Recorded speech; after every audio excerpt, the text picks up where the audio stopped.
Well, welcome to today's video, guys. We're doing exercise 1D from the Year 10 textbook, and we're going to be solving some linear equations here.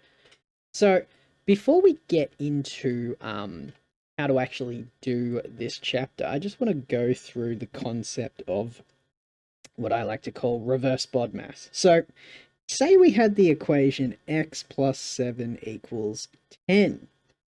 Now, in your heads, you can probably work out that x is going to be 3, isn't it? But how did we get there? Well, potentially we thought, what plus 7 equals 10? Another way of thinking about this is, what has been done to x to get to 10? So if we think about the order of operations, BODMAS, or sometimes known as BIDMAS, right?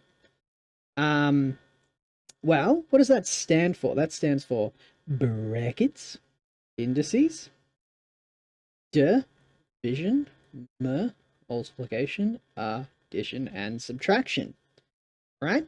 And let's say we knew that x was 3, right? Well, in this case, we would say 3 plus 7 equals 10. Well, we go 3 plus 7, and we get our 10.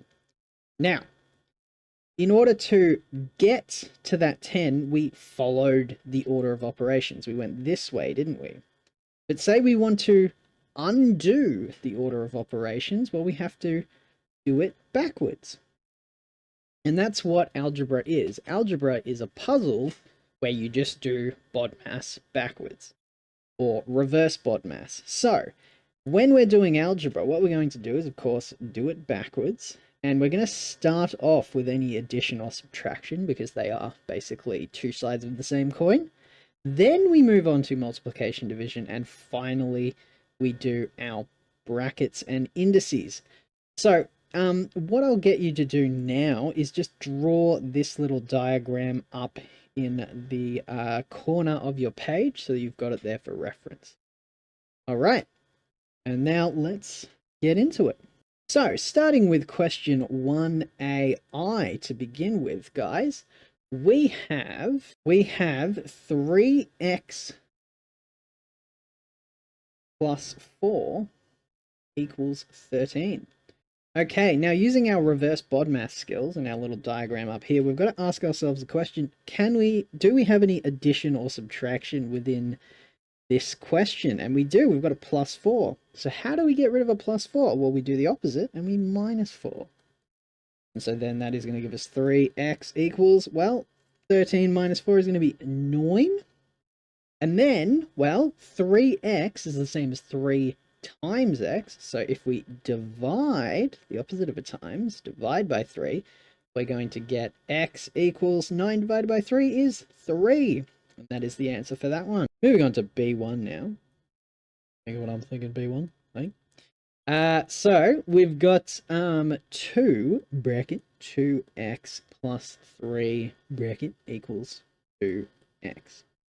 And, well, what we could normally do in a lot of these cases is expand these brackets and figure out what that's going to give us. However, there is a case that comes up every now and then when the thing outside the bracket, which in this case is a 2, is a factor of the thing on the other side of the equation. Yeah, so they're both multiples of 2, obviously. So what we can actually do is, because a bracket is essentially a times, we can divide both sides by 2 first. So let's do that, and that's going to save us a bit of working. So this divided by 2 is just going to be 2x plus 3, and that's going to be equal to x. Now, because we have x on both sides of the equation, what we're actually going to do is we're going to subtract 2x, and then that will get x on one side of the equation. And so then, well, we're going to get x minus 2x is going to be negative x equals 3. And then the only other thing we're going to have to do is to put that negative over the other side is divide by negative 1 on both sides. And then that will give us negative 3. Okay, so jumping straight into the bulk of it now, we've got 2a here. And for 2a, we have 2x plus 9 equals 14. Okay, and using our reverse BODMAS skills, got to